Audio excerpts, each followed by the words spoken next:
Hello students, welcome my YouTube channel inside learning. बच्चों, आज lines and angle series का day 4 है। मैंने डे 3 में एक्सरसाइज 6.1 कराया था। आज मैं एक्सरसाइज 6.2 के सॉल्यूशन कराऊंगा। ठीक है, अगर आपको किसी क्वेश्चन में प्रॉब्लम हो रही है तो आप मेरा टेलीग्राम चैनल ज्वाइन कर सकते हैं। लिंक इसका डिस्क्रिप्शन बॉक्स में गिवन है। तो आज की वीडियो हम लोग स्टार्ट करते हैं और पहला क्वेश्चन आपकी स्क्रीन पर दिख रहा होगा। पहला क्वेश्चन क्या है यहाँ पर?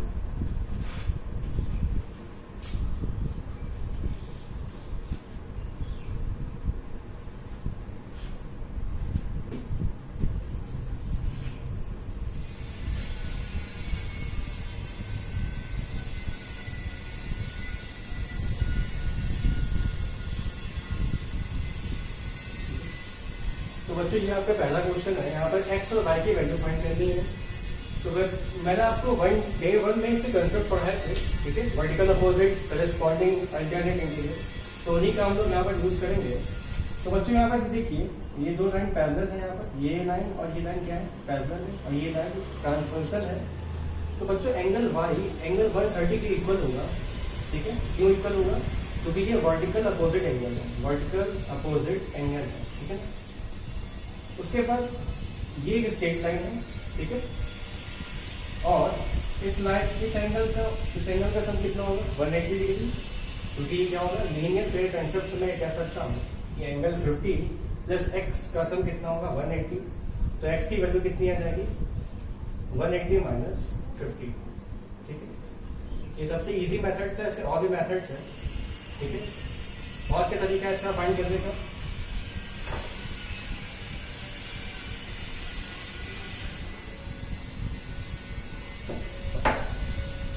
अगर ये 50 एंगल है, ये एंगल कितना हो जाएगा? 50 हो जाएगा।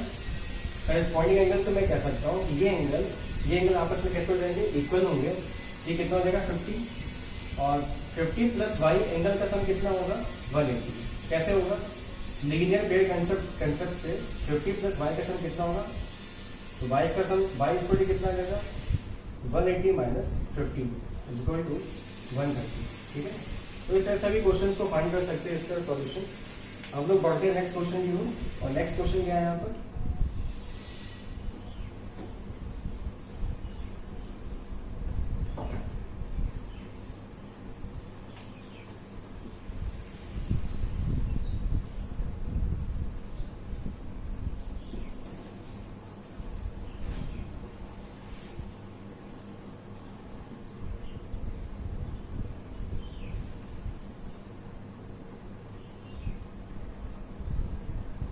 इस क्वेश्चन में क्या गिवन है? वाई एंगल रेशियो जेड इसको कितना गिवन है? T ratio 7। ठीक है, मुझे एक्स वाई जेड की वैल्यू फाइंड करनी है।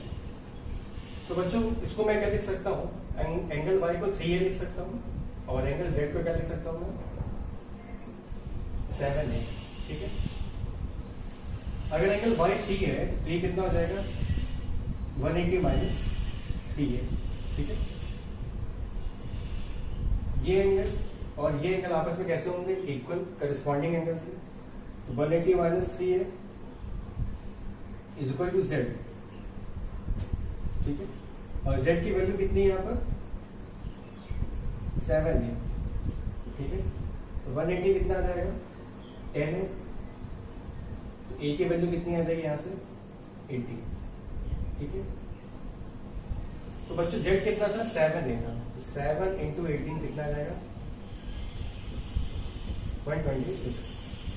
ठीक है, y कितना आ जाएगा? 3 इंटू 18 कितना आ जाएगा? 36। ठीक है, अब क्या फाइंड करना है मुझे? एंगल x की वैल्यू फाइंड करनी है। ठीक है, तो एंगल x और y यहाँ ध्यान से देखिए आप लोग। ये जो फिगर मैंने बनाया था, इस टाइप का जो फिगर होता है वो होता है कोलीनियर एंगल। क्या होते हैं? Collinear angle. इनका सम हमेशा क्या होता है? 180। मैं कह सकता हूँ angle x plus Y is equal to 180। Angle x कितना आ जाएगा? 180 माइनस y, और y की वैल्यू अगर मैंने फाइंड की कितनी आई है? 36। तो ये कितना आ जाएगा x? ठीक है, तो x y z की सारी वैल्यू यहाँ पर फाइंड होगी। ठीक है ना? क्या किया मैंने? यहाँ से y की वैल्यू यहाँ पर कितनी थी 3 है, तो लीनियर पेयर से मैंने क्या निकाल दिया 180 माइनस 3 है। ये एंगल आपस में कैसे होंगे इक्वल करेस्पॉन्डिंग एंगल से, तो मैंने यहाँ से a की वैल्यू फाइंड कर ली, यहाँ पुट कर दी, तो y और z की वैल्यू आ गई। इसके बाद ये कंसेप्ट किसका यूज होगा यहाँ पर को लीनियर एंगल्स का, इनका सम कितना होता है 180, तो यहाँ से x की वैल्यू आ गई। ठीक है, इसके बाद नेक्स्ट क्वेश्चन क्या है,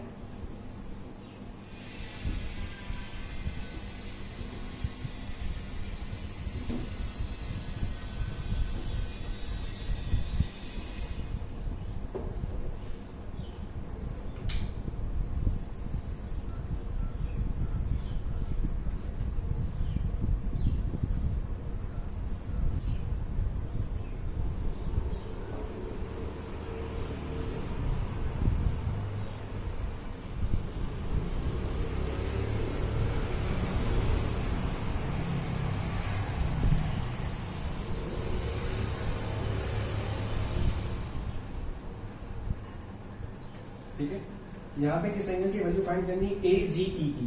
ठीक है, ए जी तो पता ही है, फाइंड करेंगे एंगल जी ई डी कितना गिवन है यहाँ पर 126 गिवन है। ठीक है, ये पूरा एंगल 126 गिवन है, और क्या फाइंड करना है यहाँ पर A G E X G E F G E F, मतलब ये एंगल फाइंड करना है, और एफ जी ई फाइंड करना है, एफ जी ई ये एंगल फाइंड करना है। ठीक है, तो कैसे फाइंड करेंगे, देखो ये एंगल कितना है यहाँ पर 90 degree, F E D angle कितना है यहाँ पर 90 डिग्री।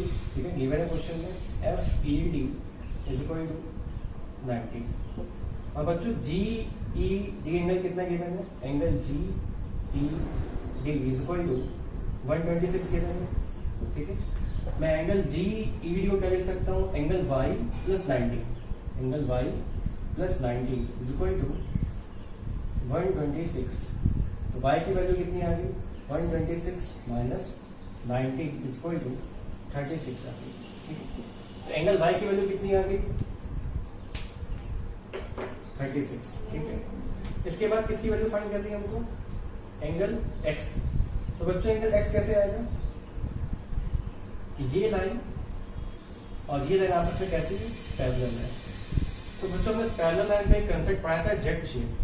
ठीक है, तो इसमें ये एंगल आपस में इक्वल होता है, तो यहाँ पे उल्टा जेड बना हुआ है यहाँ पर। ठीक है, इसका मतलब ये एंगल आपस में कैसा होगा इक्वल, इसका मतलब ये एंगल एक्स एंगल और ये पूरा एंगल आपस में कैसा होगा इक्वल, अल्टरनेट इंटीरियर एंगल से। तो एक्स की वैल्यू कितनी हो गई is equal to angle G E D. ठीक है, अल्टरनेट इंटीरियर। ठीक है, तो एक्स की वैल्यू कितनी आ गई 126। इसके बाद बच्चों ये स्ट्रेट लाइन है, तो मैं कह सकता हूं यहाँ पर लीनियर पेयर का कंसेप्ट यूज होगा, और x प्लस जेड का सम कितना होगा 180। ठीक है, तो यहाँ से z की वैल्यू कितनी आएगी 180 माइनस एक्स,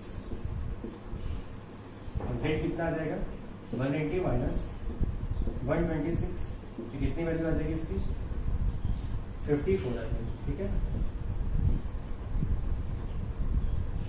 तो यहाँ पर x y z की वैल्यू फाइंड होगी। क्या किया मैंने, जी ई डी एंगल की वैल्यू कितनी थी 126, और ये एंगल था y प्लस 90 से, तो मैंने y की वैल्यू निकाल दी 36। इसके बाद एंगल x और जी ई डी एंगल क्या था आपस में इक्वल, अल्टरनेट इंटीरियर से x की वैल्यू आ गई, फिर यहाँ मैंने लीनियर पेयर का कंसेप्ट यूज किया और z की वैल्यू आ गई। ठीक है, इसके बाद नेक्स्ट क्वेश्चन की ओर चलते हैं हम लोग।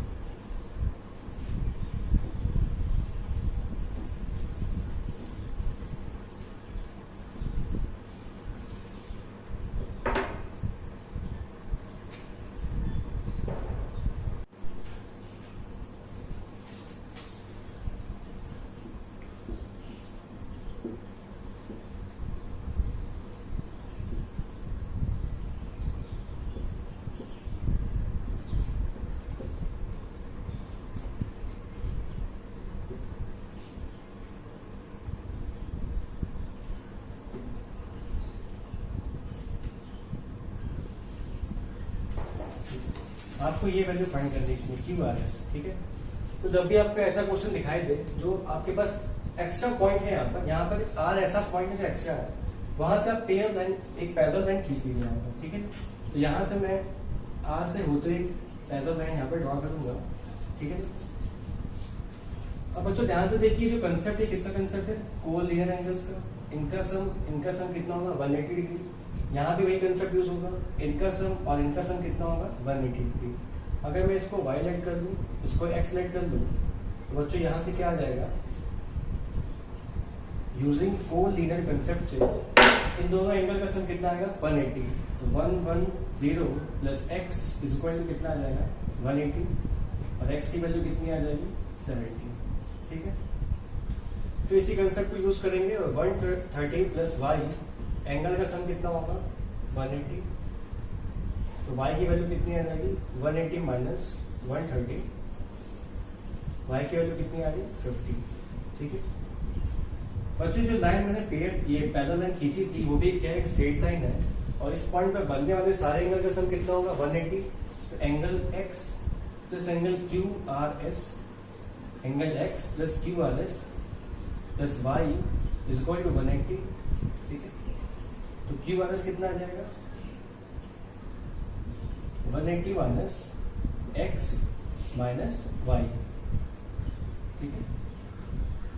तो 180, x की वैल्यू कितनी है यहाँ पर 70, और y की वैल्यू कितनी है यहाँ पर 50। तो इसको सॉल्व करेंगे तो QRS कितना आ जाएगा यहाँ पर 60 डिग्री आ जाएगा। ये आपका आंसर है क्वेश्चन नंबर 3 का, ठीक है, सॉरी 4 का।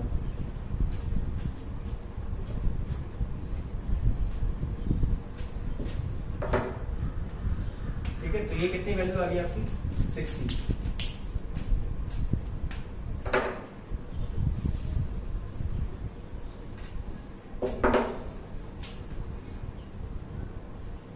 मैं फिर से बता देता हूं आपको, QRS क्या होगा 180 माइनस x की वैल्यू कितनी है यहाँ पर 70, और यहाँ पे y की वैल्यू कितनी है 50। तो उसको पूरा सॉल्व करेंगे कितना आ जाएगा ये 60 डिग्री आ जाएगा, ठीक है। नेक्स्ट क्वेश्चन की ओर बढ़ते हैं हमको, और जो नेक्स्ट क्वेश्चन है वो क्या है,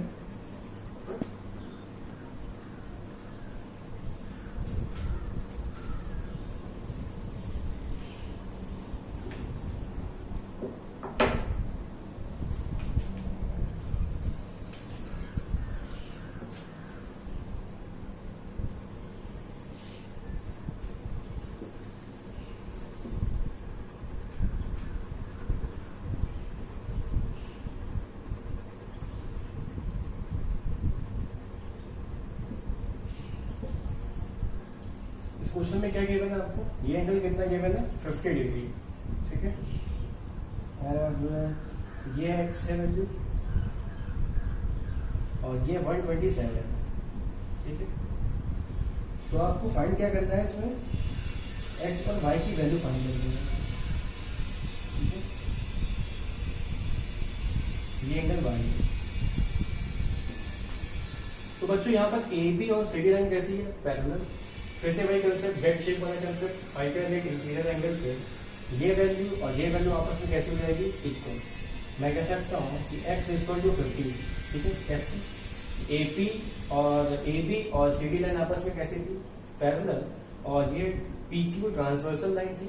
तो अल्टरनेट इंटीरियर एंगल से मैं कह सकता हूँ कि x की वैल्यू कितनी आ गई 50 आ गई। तो बच्चों ये कितना हो गया 50। QR या QD एक स्ट्रेट लाइन है, और R पॉइंट में बनने वाले सारे एंगल का सम कितना होगा 180। तो मैं कह सकता हूँ कि ये एंगल कितना है PRQ, angle PRQ plus angle 127, इसका सम कितना होगा 180, ठीक है, लीनियर पेयर से।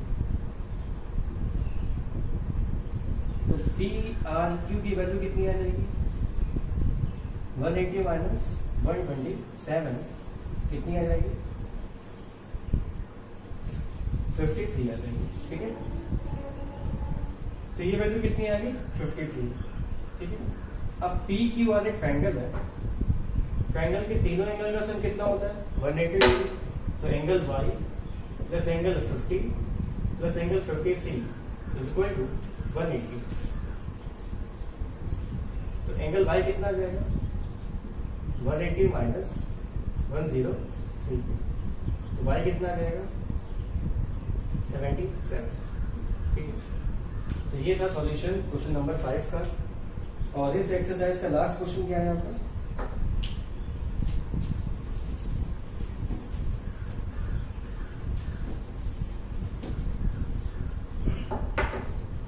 Question number 6।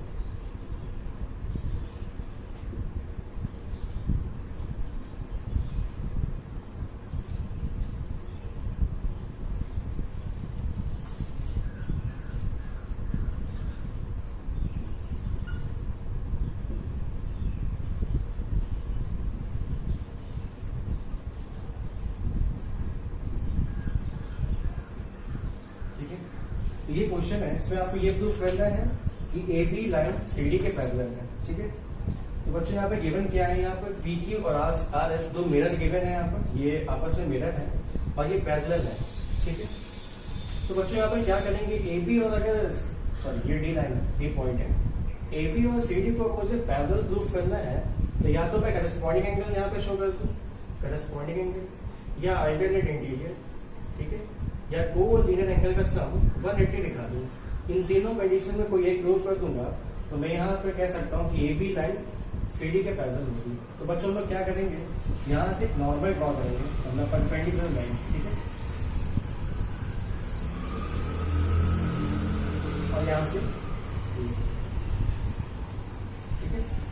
तो बच्चों आपने फिजिक्स में पढ़ा होगा कि इंसिडेंट रे और रिफ्लेक्टेड रे जो का बीच एंगल होता है वो आपस में इक्वल होता है, मतलब angle I is equal to angle R. ठीक है, ये आपने फिजिक्स में पढ़ा होगा। तो यहाँ पर ये क्या है? इंसिडेंट है, ये रिफ्लेक्टेड है। ठीक है, और इस पॉइंट के लिए ये इंसिडेंट है, ये क्या है? रिफ्लेक्टेड है। तो मैं कह सकता हूँ यहाँ पर एंगल 1 और ये एंगल 1 होंगे। ठीक है, और ये एंगल 2 और ये आपस में क्या होंगे? 2। ठीक है, समझ में आया?